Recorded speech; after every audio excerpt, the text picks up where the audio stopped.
Hi everyone, and welcome back to the Colorado LTAP Tailgate Talk.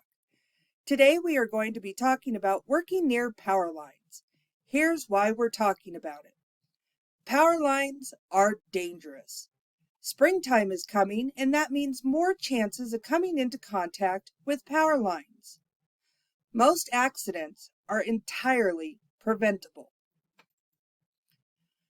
Power lines are extremely dangerous. According to the Census of Fatal Occupational Injuries, there are 126 workers that died due to electricity in 2020.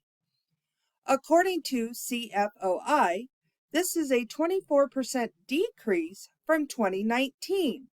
With a little knowledge and being prepared for the day at work, these accidents can be avoided.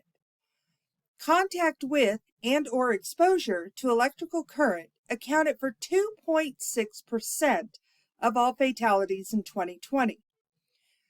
In 2020, the mining industry had the highest rate of fatal electrical injuries, followed by the construction industry. All industries had 0.1 fatalities per 100,000 workers. There are several types of power transmission lines. Each have their own dangers. To the right of the slide is a typical single-circuit power pole, which has distribution lines and is usually wood. You have probably seen these in your neighborhood or around the older sections of town. To the left is the typical single-circuit pole that has both transmission and sub-transmission lines, which is also wood, but the kilovolt has gone up greatly.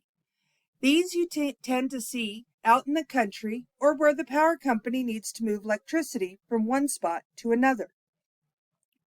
Next is the single-circuit power pole H-frame structure.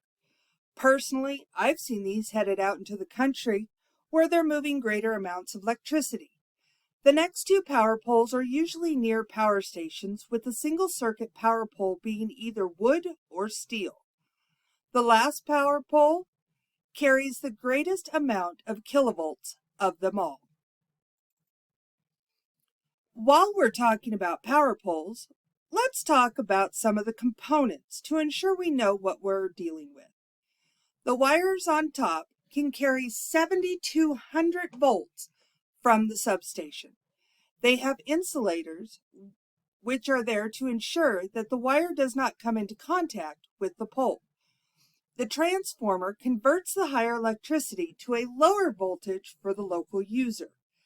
The ground wire that goes to the bottom of the pole completes the circuit and helps with lightning safety. A 40-foot pole is usually sunk into the dirt at least 6 foot, and hopefully there isn't a lot of vegetation around that could interfere with the pole and its job, such as trees and bushes. With spring and summer coming, that means being out on the road making repairs or performing major projects. When performing your duties, you should always inspect the area for hazards, and don't forget to look up. A slight hit to a pole with a truck, heavy equipment, or even a car could cause troubles. Power lines have been around for years. This photo shows a roller crew working next to power lines, and boy, are those power lines close to the ground. Wonder who the spotter is. What should you do if you come into contact with a down line or have hit a pole? Assume all lines are live. As the slide says, a downed line can energize the ground up to 35 feet away.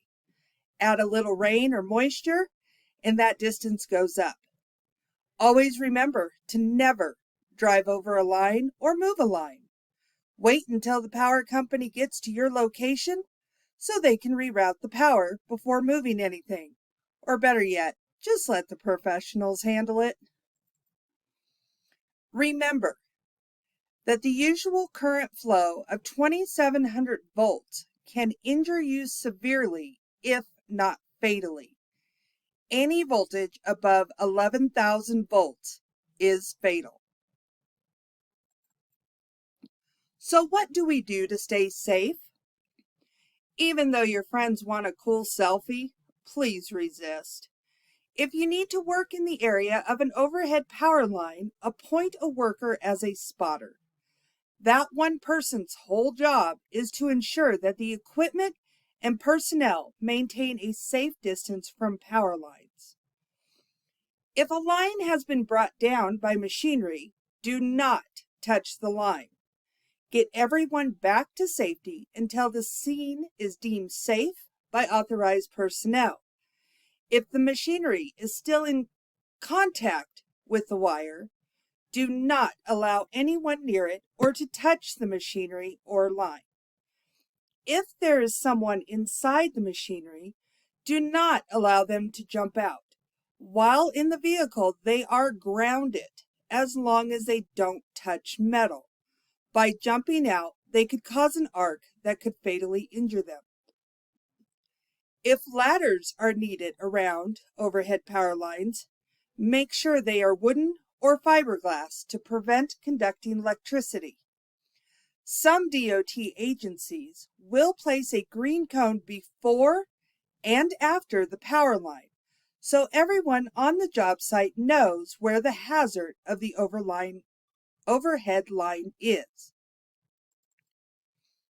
If you are trained to work with electrical lines, make sure you use your PPE, such as rubber isolating gloves, hoods, sleeves, matting, and blankets. Make sure you inspect your PPE before you begin working. Good quality PPE could just save your life. Here are a couple sites to research power line statistics and good work practices. So as a review, overhead power lines are dangerous. Make sure you have a spotter, proper PPE, and never touch a line that is down. If you have been in an accident or are arriving to an accident and there's a down line on a vehicle, do not touch the vehicle. Wait until help arrives or until the professionals come in to reroute the power. Remember that one touch could be fatal and end your life.